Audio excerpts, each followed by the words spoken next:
د سپوږمۍ راډیو قدرمن اوریدونکو السلام علیکم. 3 بجې شوې، پام وکړئ تر دې دمه وروستیو خبرونو ته.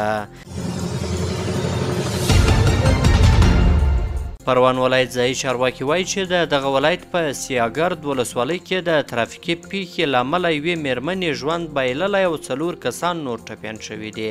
د پروان د ترافیکو مدیریت د ترافیکي پیښو د څېړنې امیر غیرت الله بدري نن رسنیو ته ویلې چې پیښه تېر مازدیګر مهال د سیاګرد ولسوالۍ چهارباغ سیمه کې رامنځته شوې ده. د هغه په خبره یوه سراچه ډوله موټر چې له کابل څخه شیخ علي ولسوالۍ ته روان و له سړک څخه اوښتی او چپه شوی چې یوې مېرمنې پکې ژوند بایللی او د 2 ماشومانو په ګډون 4 کسان ټپیان شوي دي. د پیښې لامل د موټر چلوونکي بې احتیاطي بلل شوي او قربانیان هم د شیخ علي ولسوالۍ اوسیدونکي دي. د ترکیه انادولي خبري اژانس راپور ورکړی چې د دیانیت په نوم د ترکیې یوه خیریه بنسټ په افغانستان کې پر 100,000 اړمنو خلکو د قربانۍ غوښه ویشلې ده.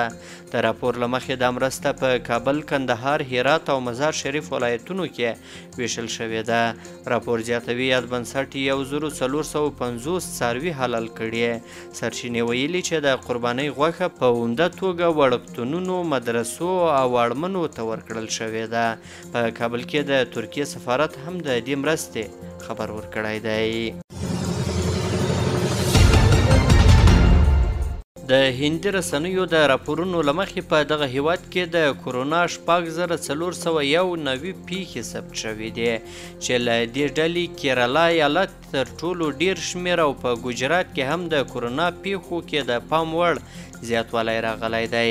انډیا ټوډې ورځپاڼې خبر ورکړی چې په تېرو 24 ساعتونو کې په هند کې د کورونا 358 تازه پیښې ثبت شوي دي، خو په ورته وخت کې بیا د مړینې کوم راپور نه دی ورکړل شوی.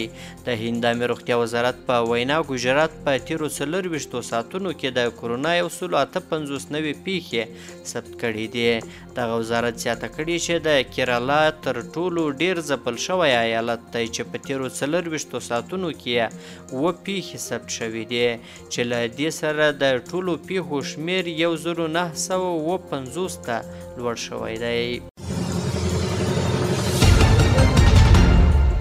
او د پای خبر مو هم ده چې د مکسیکو حکومت اعلان کړی چې دوی د مخدره توکو په لابراتوارونو باندې د چاپو په ترڅ کې له 50 میلیونه ډیرو څخه د ډیر ارزښت میتافیتامین نیولي دي.